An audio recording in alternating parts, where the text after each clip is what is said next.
बानी चेयरमैन का उन्होंने जिक्र भी नहीं किया। ये मैं वसूख से कह सकता हूँ और मैं मीडिया के थ्रू कह रहा हूँ, इसको ज़रूर चलाइएगा।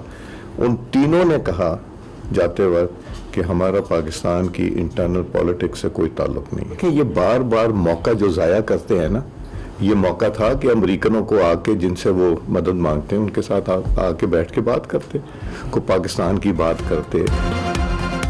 स्पीकर कौमी असेंबली अयाज सादिक ने कहा, अमरीकी वफ्द ने बानी पीटीआई का कोई जिक्र नहीं किया। अमरीका ने वाज़ेह किया कि हमारा पाकिस्तान की दाखिली सियासत से कोई ताल्लुक नहीं। पीटीआई को अमरीकी वफ्द के सामने इंसानी हुकूक समेत दीगर इशूज रखने चाहिए थे। ये बार बार खुद मौका ज़ाया कर देते हैं। अमरीकी कांग्रेस के दौरे पाकिस्तान पर भी ऑपोजिशन ने सियासत की। अमरीकी वफ्द से मुलाकात के लिए चेयरमैन पीटीआई और उनके चीफ वेब को बुलाया था। मुज़ाकरात का हामी हूँ, हर मामले को बातचीत से हल किया जा सकता है। मैंने पहले भी कहा था, अब फिर कह रहा हूँ कि मुझे स्पीकर ऑफिस से कोई दावतनामा नहीं मिला। बैरिस्टर गौहर का स्पीकर अयाज सादिक के बयान पर रद्द अमल। कहा, स्पीकर कौमी असेंबली ने मुझे किसी इवेंट की दावत नहीं दी, उनके स्टाफ ने भी कोई कॉल नहीं की। अयाज सादिक का एहतराम करता हूँ, इसलिए बहस नहीं करूंगा। इस मामले को यही खत्म करता हूँ। 9 मई वाकयात के मुल्जिमान पर ऑफिशियल सीक्रेट एक्ट के तहत मुकदमात दर्ज हुए। फौज ने बराह रास्त कोई FIR दर्ज नहीं कराई। जस्टिस मोहम्मद अली मजहर के फौजी अदालतों से मुतालिक केस में रिमार्क्स। कहा, इंसदादे दहशतगर्दी की अदालतों के जरिए सिविलियन की हवालगी फौज को दी गई। हिरासत में देना दुरुस्त था या नहीं, ये अलग बहस है। जस्टिस जमाल खान मंदोखेल ने कहा, FIR के बगैर ना गिरफ्तारी हो सकती है, ना ही मजिस्ट्रेट के ऑर्डर के बगैर किसी को हिरासत में रखा जा सकता है। इस केस के मुस्तकबिल के लिए बहुत गहरे असरात होंगे। केस की समाअत कल तक मुलतवी।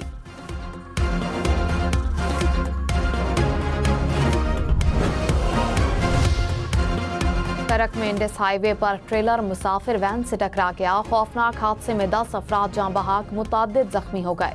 मरने वालों में 2 बच्चे और 2 खवातीन भी शामिल। गवर्नर और वजीर आला खैबर पख्तूनख्वा का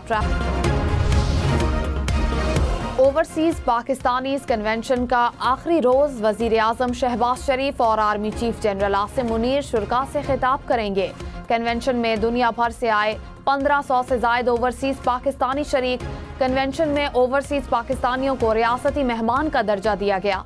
कन्वेंशन का मकसद ओवरसीज कम्युनिटी के मसाइल, तरसीलात ज़र, सरमायाकारी के मौके और हुकूमती सहूलियात पर मुशावरत है। पाकिस्तान स्टॉक मार्केट में तेजी। 100 इंडेक्स में 700 से ज्यादा पॉइंट्स का इजाफा। इंडेक्स 1,16,000 पॉइंट्स की सतह से ऊपर। इंटरबैंक में डॉलर 13 पैसे सस्ता, कीमत 280 रुपए 47 पैसे हो गई। लीबिया से गैर कानूनी तौर पर इटली जाने वाली तारिकीन वतन की एक और कश्ती डूब गई। लीबिया कोस्ट गार्ड्स ने 11 अफराद के मरने की तस्दीक कर दी। मरने वालों में 4 पाकिस्तानी अफराद की शनाख्त हो गई। 3 का ताल्लुक मंडी बहाउद्दीन और 1 गुजरावाला से है। कश्ती पर 39 तारिकीन वतन सवार थे। मजीद हलाकतों का खदशा। मस्तौंग में बलूचिस्तान कांस्टेबलरी की गाड़ी के करीब धमाका। 3 अहलकार शहीद, 16 जख्मी हो गए। 2 की हालत तशवीशनाक। पुलिस हुकाम के मुताबिक धमाका मोटरसाइकिल में नस्ब रिमोट कंट्रोल बारूदी मवाद से किया गया। अहलकार ड्यूटी से वापस जा रहे थे। बलूचिस्तान हुकूमत ने वाक़े की तहकीकाती रिपोर्ट तलब कर ली।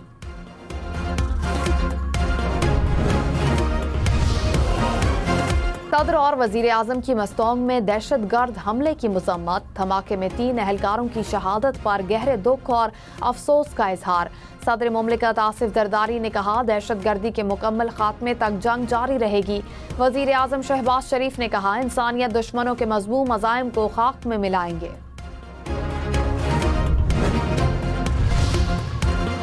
पाकिस्तान में दहशतगर्द हमलों के लिए अमरीकी असलहे का इस्तेमाल। अमरीकी अखबार ने पाकिस्तानी मौक़िफ़ की तस्दीक कर दी। वॉशिंगटन पोस्ट के मुताबिक अमरीकी हुकाम ने तस्दीक की कि जाफर एक्सप्रेस दहशतगर्द हमले में अफगानिस्तान में छोड़ा गया।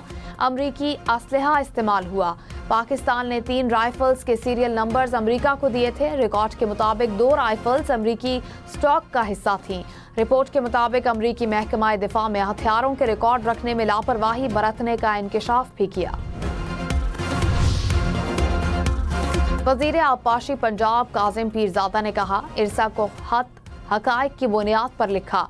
खत के अंदर पानी से मुतालिक हकायक को मस्क नहीं किया गया। टेलीमैटिक्स वाटर मैनेजमेंट सिस्टम से नहरों में पानी की वसूली और अखराज का डाटा इकट्ठा किया जा सकेगा। सिस्टम से पता चलेगा कि कौन सा सूबा कितना पानी इस्तेमाल कर रहा है। ऑपोजिशन लीडर उमर अयूब ने कहा कि कैनाल्स के मामले पर पीपल्स पार्टी और वजीर आजम एक पेज पर हैं। पानी की बहाव में तब्दीली की भी मंजूरी दी गई। ये सिंध के अवाम की पीठ पर छुरा घोंपने के मुतरादिफ है। पीपल्स पार्टी अवाम का प्रेशर देखकर मगरमच्छ के आंसू रो रही है। उमर अयूब की पार्टी में भी इख्तिलाफात की तरदीद। बोले, मुस्लिम लीग और पीपल्स पार्टी की तरह हमारी पार्टी में बादशाहत नहीं है।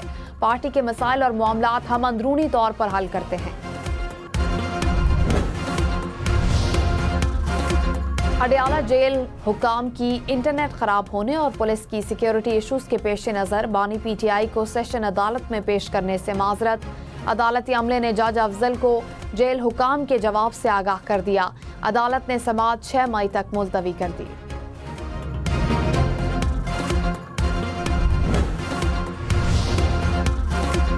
वजीर आला पंजाब मरियम नवाज से अमरीकी कांग्रेस के वफ्द की मुलाकात। पाक अमरीका ताल्लुकात के इस्तेहकाम और फरोग के लिए मौसर इकदामात पर इत्तेफाक। वजीर आला की अमरीकी वफ्द को ज़रई सनत, IT, तवानाई, सेहत और तालीम के शोबों में सरमायाकारी की दावत। कहा, पाक अमरीका ताल्लुकात को बड़ी कदर की निगाह से देखते हैं। दोनों मुल्कों के दरमियान पार्टनरशिप में मजीद वुसअत की गुंजाइश मौजूद है।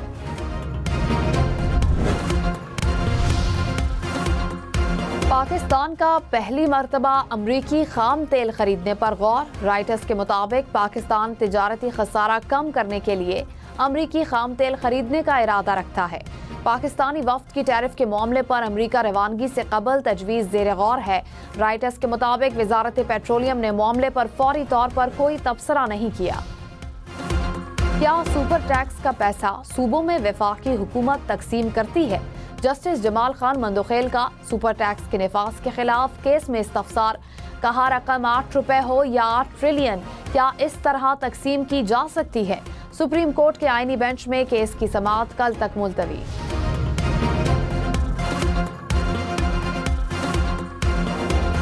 सुप्रीम कोर्ट ने असद कैसर की जमानत मनसूखी की अपील वापस लेने की बुनियाद पर खारिज कर दी। एडिशनल एडवोकेट जनरल ने कहा, हम जमानत मनसूखी की अपील वापस लेना चाहते हैं। खैबर पख्तूनख्वा की निगरान हुकूमत ने जमानत मनसूखी के लिए सुप्रीम कोर्ट से रुजू किया था। एजाज चौधरी की दरखास्त जमानत पर समाअत जुमेरात तक मुलतवी। सुप्रीम कोर्ट ने हाफिज फरहत अब्बास को जुमेरात तक गिरफ्तार करने से रोक दिया।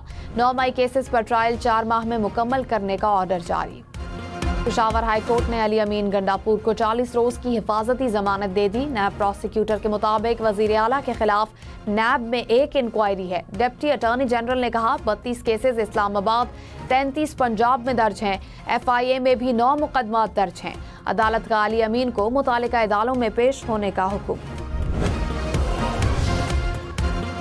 शेखुपुरा में डंपर की रिक्शे को टक्कर, 3 अफराद जाँ बहक, 5 जख्मी। हादसे के बाद डंपर ड्राइवर फरार। एबटाबाद में हवेलियां के करीब मुसाफिर बस उलट गई, 2 मुसाफिर चल बसे, 20 जख्मी हो गए। मोटरवे पुलिस के मुताबिक हादसा ड्राइवर के सोने के बायस पेश आया।